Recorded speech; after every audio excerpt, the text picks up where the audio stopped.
জীবনে না পাওয়ার কষ্ট কেমন করে হালকা করতে পারি, কেমন করে এটাকে ছোট করতে পারি, কষ্টের লেভেলটা কেমন করে কমাতে পারি, এটা জানার দরকার আছে না নাই? মানুষের জীবনের সবচেয়ে বড় তিতা সত্য কথা হচ্ছে যে মানুষ যেটা খুব সহজে পেয়ে যায় এটার মূল্যায়ন সে করতে চায় না, আর যেটা সে পায় নাই, যোগ্য ছিল না তার, তবুও সে এটার প্রতি মায়া কমাতে পারে না। এটা মানুষের জীবনের সবচেয়ে বড় তিতা সত্য কথা।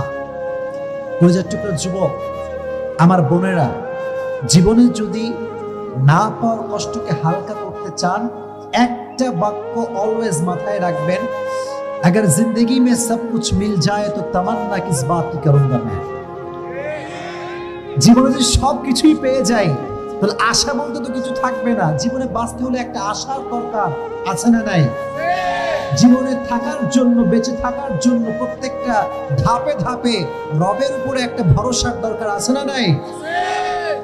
আজ থেকে জীবনের সমস্ত না পাওয়া জিনিসগুলোকে আল্লাহর উপরে ভরসা করে ছেড়ে দিবেন। আল্লাহকে বলবেন, আল্লাহ আমার জীবনে যা আমি পেয়েছি তুমি সব দিয়েছো, আর যা পাইনি তাও তো না দেওয়ার মালিক একজন, তিনি কে?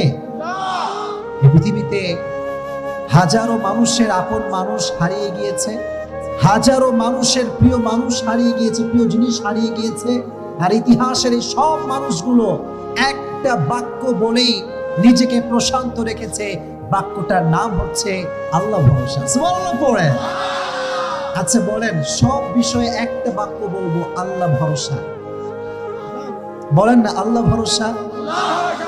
এই কথা যে বারবার বলতে পারবে যে আল্লাহ ভরসা, আল্লাহ ভরসা, আল্লাহ বলে বান্দা তুই যদি বলতে পারিস, ওয়ামাই ইয়াতাওয়াক্কাল আলাল্লাহি ফাহুয়া হাসবুহ, whoever trusts in Allah, Allah is sufficient for him।